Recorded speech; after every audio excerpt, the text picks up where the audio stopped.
Everyone, welcome to the channel. So आज के video में हम डिस्कस करने वाले हैं कि अगर आप नीट के स्कोर के बेसिस पे बीएससी नर्सिंग कोर्स में एडमिशन लेने का प्लान कर रहे हैं तो कौन कौन से पार्टिसिपेटिंग कॉलेजेस हैं, गवर्नमेंट कॉलेजेस कौन कौन से हैं जो नीट के मार्क्स को एडमिशन के लिए कंसीडर करने वाले हैं और आप किस तरीके से काउंसलिंग करा के नर्सिंग कॉलेज में एडमिशन ले सकते हैं। साथ ही साथ हम इस वीडियो में ये भी डिस्कस करेंगे कि एक्सपेक्टेड कट ऑफ क्या होने वाली है category wise, and most important हम ये भी डिस्कस करेंगे कि मिलिट्री नर्सिंग सर्विसेज में जो बच्चे जाना चाहते हैं, जो मिलिट्री के नर्सिंग कॉलेज से बीएससी नर्सिंग करना चाहते हैं, उनका क्या एडमिशन प्रोसेस है और उनके लिए क्या सेफ जोन है, क्या सेफ मार्क्स है। तो चलिए स्टार्ट करते हैं। तो सबसे पहले अगर काउंसलिंग की बात करें तो काउंसलिंग की जो स्टार्टिंग डेट है, रजिस्ट्रेशन है, वो 14 अगस्त से स्टार्ट होना है, मीन्स आज से।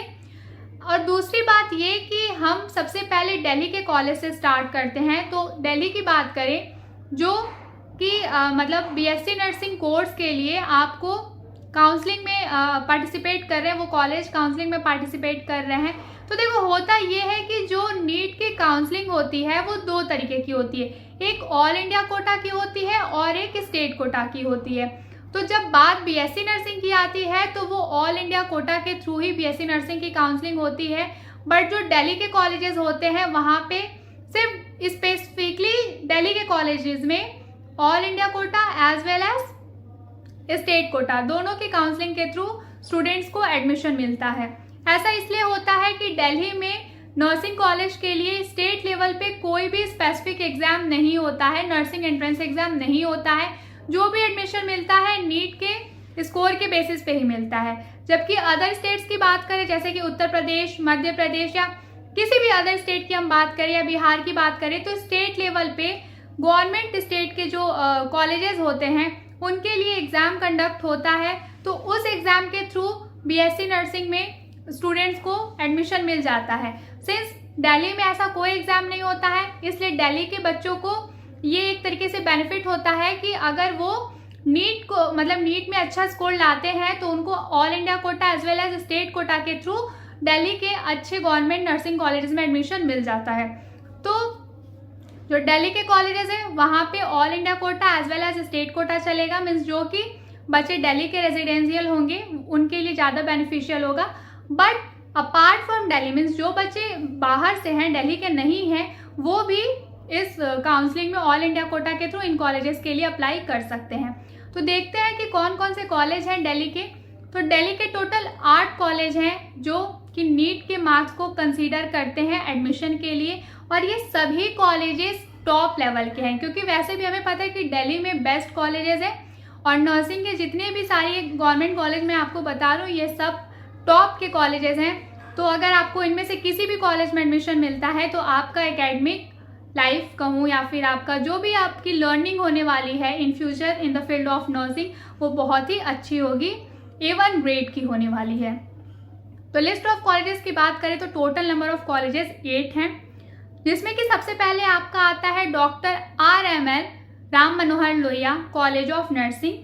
फिर उसके बाद आता है VMMC Vardhman Medical college of Nursing. Then third number पे आता है लक्ष्मीबाई कॉलेज ऑफ नर्सिंग। फिर आपका कस्तूरबा कॉलेज ऑफ नर्सिंग।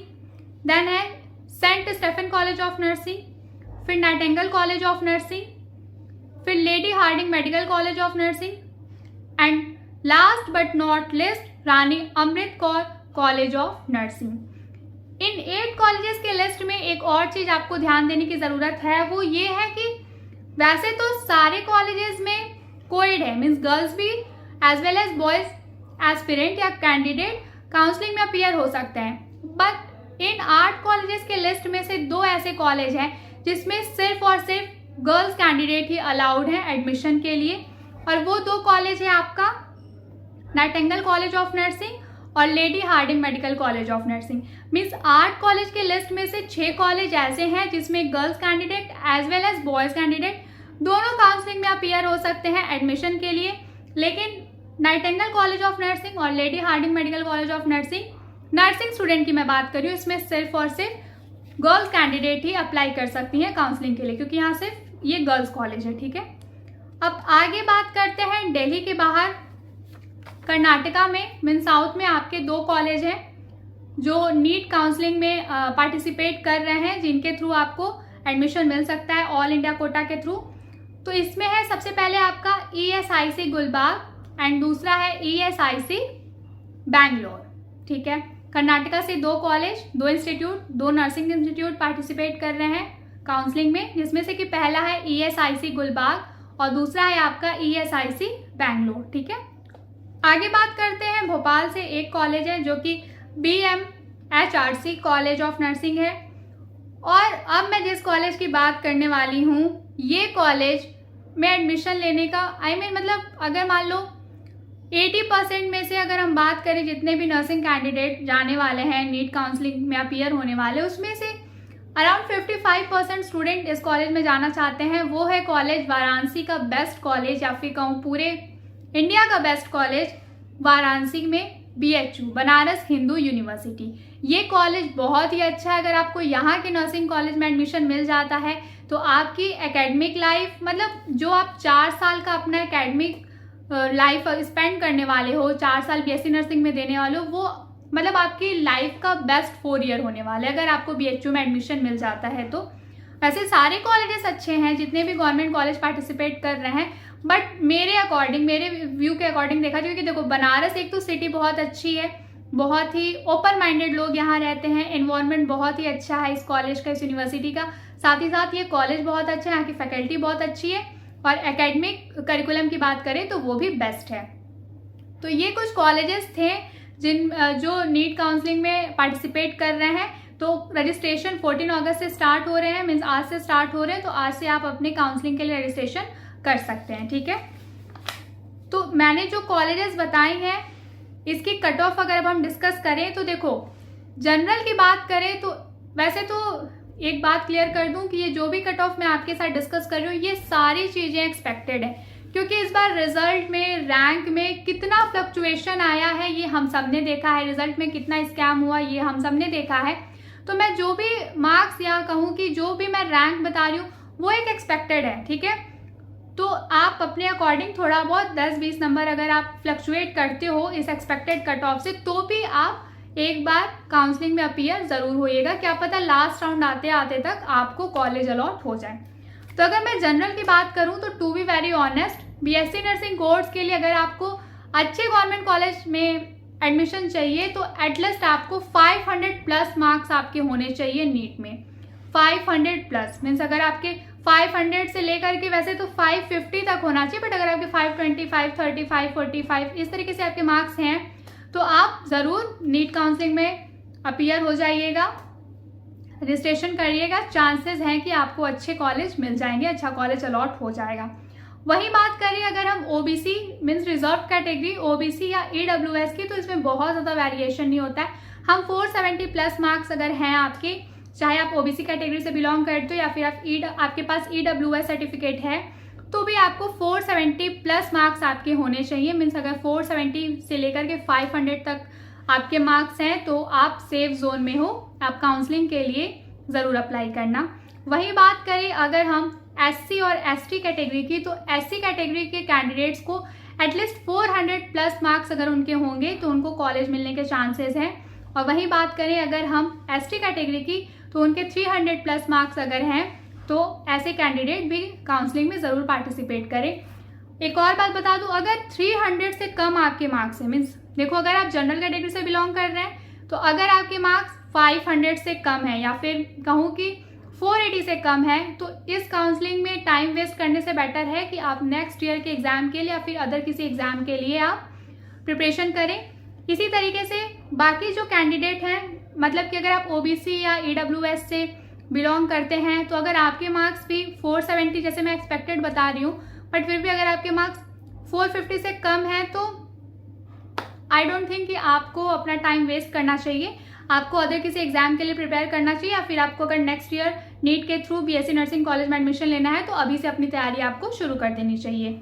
और वही बात करें अगर ST SC की, तो अगर आप लोगों के मार्क्स 300 से डाउन जा रहे हैं, लाइक अगर आप SC कैटेगरी से हो और आपके मार्क्स अगर 400 से कम है, थोड़ा बहुत अगर आप रिलैक्सेशन ले लो, तो अगर आपके मार्क्स 380 से कम है तो आपको भी टाइम नहीं वेस्ट करना चाहिए, आपको भी नेक्स्ट ईयर के लिए तैयारी करनी चाहिए। और अगर आप एसटी कैटेगरी से बिलोंग कर रहे हैं, आपके मार्क्स जैसे कि मैंने 300 प्लस मार्क्स को सेफ जोन बताया है, तो अगर आपका मार्क्स 280 से कम है तो आप भी अपने टाइम वेस्ट मत करिए, आप नेक्स्ट ईयर के लिए प्रिपरेशन करिए। तो फिर से आपको कंफ्यूजन ना हो तो मैं सेफ जोन एक बार फिर से कंक्लूड कर देती हूँ। For general it should be 500 plus marks, for OBC and EWS यहाँ बहुत ज़्यादा वेरिएशन नहीं होता है, तो 470 प्लस मार्क्स आपको चाहिए ही चाहिए। एससी के लिए 400 प्लस मार्क्स मिनिमम और एसटी के लिए 300 प्लस मार्क्स मिनिमम है। तो ये दिल्ली मतलब जो कॉलेजेस थे, गवर्नमेंट कॉलेजेस थे जो नीट की काउंसलिंग में पार्टिसिपेट कर रहे हैं बीएससी नर्सिंग कोर्स में एडमिशन लेने के लिए, जो कि दिल्ली के 8 कॉलेजेस हैं, कर्नाटका के 2 कॉलेज हैं, भोपाल का 1 कॉलेज है और वाराणसी का 1 कॉलेज है। सबका नेम, सबकी लिस्ट मैंने आपके सामने बता दी। अब बात करें मिलिट्री नर्सिंग सर्विसेज, तो जो बच्चों ने एमएनएस के लिए रजिस्टर कर रखा है तो उनको भी नीट के मार्क्स की रिक्वायरमेंट होती है फर्दर एडमिशन प्रोसेस में इन्वॉल्व होने के लिए। तो जैसे कि एमएनएस में, यानी कि अगर मिलिट्री नर्सिंग सर्विसेज में एडमिशन का क्राइटेरिया ये होता है कि पहले आपको नीट का एग्जाम देना होता है, फिर उसके बाद आप एमएनएस अपना खुद से एक एप्लीकेशन फॉर्म रिलीज करता है जिसमें कि वो जनरल इंग्लिश और जनरल नॉलेज का एग्जाम लेता है, रिटन एग्जाम लेता है, और फिर आपकी एक फाइनल मेरिट बनती है नीट के स्कोर और जो जनरल इंग्लिश और जनरल नॉलेज का एग्जाम हुआ है CBT, that is computer based test, military nursing services के साइड से, उन दोनों को कंबाइन करके एक फाइनल मेरिट बनती है। और जो कैंडिडेट सेलेक्ट हुए रहते हैं उनको फर्दर मीन्स आगे एडमिशन प्रोसेस के लिए बुलाया जाता है, जिसमें कि आपका interview, physical test, mental test, ये सारी चीज़ें होती हैं। तो जो बच्चे मिलिट्री नर्सिंग सर्विसेज में जाने का सोचे हैं वो ऑलरेडी रजिस्ट्रेशन कर चुके होंगे, क्योंकि रजिस्ट्रेशन विंडो क्लोज हो चुकी है, ठीक है। तो वैसे तो रजिस्ट्रेशन विंडो सिंस क्लोज हो चुकी है, तो नए बच्चों के लिए ये इन्फॉर्मेशन इस साल के लिए नहीं है, बट अगले साल के लिए आप ध्यान दीजिएगा। तो जो बच्चे एमएनएस के लिए ऑलरेडी रजिस्टर्ड कर चुके हैं उनको मैं बता दूं कि टोटल 220 सीट्स हैं, और इसमें भी आप अगर अपीयर होना चाहते हो तो देखो आपको क्या चाहिए कि 550 प्लस मार्क्स अगर आपके नीट में हैं तब तो आप एमएनएस का जो भी अभी एग्ज़ाम होगा, एंट्रेंस होगा, फिर इंटरव्यू होगा, उसमें आप जाना। लेकिन अगर 550 के कम मार्क्स हैं तो आई डोंट थिंक कि आपको टाइम वेस्ट करना चाहिए। बट फिर भी अगर थोड़ा बहुत 10-20 नंबर का ही डिफरेंस है, या फिर कहूँ कि 450 के एबव आपका मार्क्स है, तो आप ज़रूर ट्राई करिएगा एमएनएस के लिए भी, क्योंकि होता ये है कि एमएनएस का जो एडमिशन प्रोसेस है वो बहुत लेंदी होता है, सिर्फ रिटन बेस्ड नहीं होता, उसमें इंटरव्यू होता है, मेंटल टेस्ट होता है, फिजिकल टेस्ट होता है। तो मे बी ऐसे चांसेस हो कि जिन बच्चों के मार्क्स बहुत अच्छे थे बट वो आगे जाके इंटरव्यू में डिस्क्वालीफाई हो गए, फिजिकल टेस्ट में डिस्क्वालीफाई हो गए, आपके मार्क्स थोड़े से कम थे बट आप फिजिकली बहुत ज़्यादा फिट थे, तो आपका सिलेक्शन हो जाए। तो अगर आपका फिर भी 450 से 550 प्लस तक मार्क्स है तो आप एमएनएस के लिए ज़रूर ट्राई करिएगा। अगर आपने एमएनएस में रजिस्ट्रेशन कर रखा है तो आप एमएनएस का एग्ज़ाम यानी कि मिलिट्री नर्सिंग सर्विसेज का एग्ज़ाम ज़रूर दीजिएगा। तो मिलिट्री नर्सिंग सर्विसेज के अंडर कौन कौन से कॉलेजेस आते हैं वो देख लूँ, बट जो मिलिट्री नर्सिंग के कॉलेजेस हैं वो सिर्फ और सिर्फ गर्ल्स के लिए हैं। मीन्स मिलिट्री नर्सिंग सर्विसेज में सिर्फ गर्ल्स कैंडिडेट का ही एडमिशन होता है, बॉयज़ के लिए सीट्स नहीं हैं, ठीक है। तो सबसे पहले आता है टॉप पे AFMC पुणे, जहाँ की 40 सीट्स हैं, ठीक है, नर्सिंग कॉलेज में 40 सीट्स हैं। देन आपका आता है कोलकाता का कमांड हॉस्पिटल, ठीक है, यहाँ पे 30 सीट्स हैं। फिर उसके बाद आपका है INHS मुंबई, यहाँ पे 40 सीट्स हैं। देन R&R जो कि न्यू दिल्ली में है, यानी कि research and referral college of nursing military का कॉलेज है, इसमें 30 सीट्स हैं। देन कमांड हॉस्पिटल लखनऊ, इसमें 40 सीट्स हैं। देन आपका एयरफोर्स कमांड हॉस्पिटल बैंगलोर, यहाँ पे 40 सीट्स हैं। Means total military nursing services में अगर नर्सिंग कैंडिडेट्स के लिए 220 सीट्स हैं, जिसका एडमिशन प्रोसेस ये होता है कि पहले आपको नीट का फॉर्म भरना होता है। ये ध्यान से सुन लो, अगर आप नेक्स्ट ईयर नीट के थ्रू अगर आप बीएससी नर्सिंग में एडमिशन लेना चाहते हैं तो आपके पास मिलिट्री नर्सिंग सर्विसेज में भी जाने का बहुत ही अच्छा अपॉर्चुनिटी है। उसका प्रोसेस ये होता है कि पहले आप जब नीट का फॉर्म फिल कर लेते हैं, फिर आप नीट की तैयारी तो करते ही रहते हैं, साथ ही साथ एमएनएस भी अपना एक एप्लीकेशन फॉर्म या अपना एक रजिस्ट्रेशन विंडो ओपन करता है, तो उस पर आपको रजिस्ट्रेशन करना होता है। फिर उनके साइड से जब एप्लीकेशन फॉर्म आता है तो वो भी आपको फिल करना होता है। फिर जब नीट का रिजल्ट आ जाता है तो उसके बाद MNS अपना एक सेपरेट एग्जाम कंडक्ट कराता है मिलिट्री नर्सिंग सर्विसेज। उसमें जनरल इंग्लिश और जनरल GK के क्वेश्चंस आते हैं। 80 आई थिंक 40 क्वेश्चंस रहते हैं इस तरीके से कुछ, या फिर 80 मार्क्स का क्वेश्चन रहता है टोटल, ठीक है। तो उसमें फिर जो मिलिट्री नर्सिंग सर्विसेज का एग्जाम हुआ है और नीट का जो आपका स्कोर आया है, दोनों को कंबाइन करके एक मेरिट बनाई जाती है।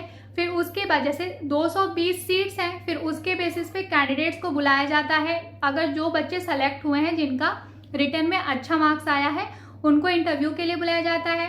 फिर उसके बाद उनका फिजिकल टेस्ट और मेंटल टेस्ट होता है। तो जो स्टूडेंट्स, जो कैंडिडेट इस सारे प्रोसेस को क्लियर कर लेते हैं, इन सारे एग्जाम को, written, interview, physical test, mental test, उन्हीं बच्चों को मिलिट्री नर्सिंग के कॉलेज, नर्सिंग कॉलेज में एडमिशन मिलता है, ठीक है।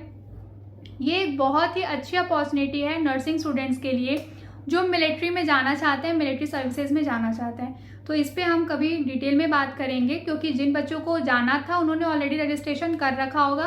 बट जो बच्चे नीट 2000 मतलब नेक्स्ट ईयर नीट 2025 के थ्रू जाना चाहते हैं, उनके लिए मैं एक सेपरेट वीडियो जल्दी अपलोड करूँगी। तो आप कनेक्टेड रहना, चैनल को सब्सक्राइब कर लेना, ताकि जो भी वीडियो अपलोड करूँ वो आपके पास उसकी इन्फॉर्मेशन चली जाए, ठीक है। So this is all about today's video.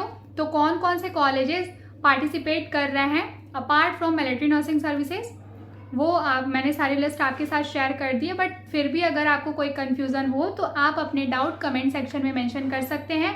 साथ ही साथ मैं अपना कॉन्टैक्ट डिटेल भी मेंशन करती हूँ, पिन करती हूँ सभी वीडियो में, तो आप उसके थ्रू मुझसे डायरेक्टली कॉन्टैक्ट भी कर सकते हैं। So this is all about today's video. Thank you so much for watching this video.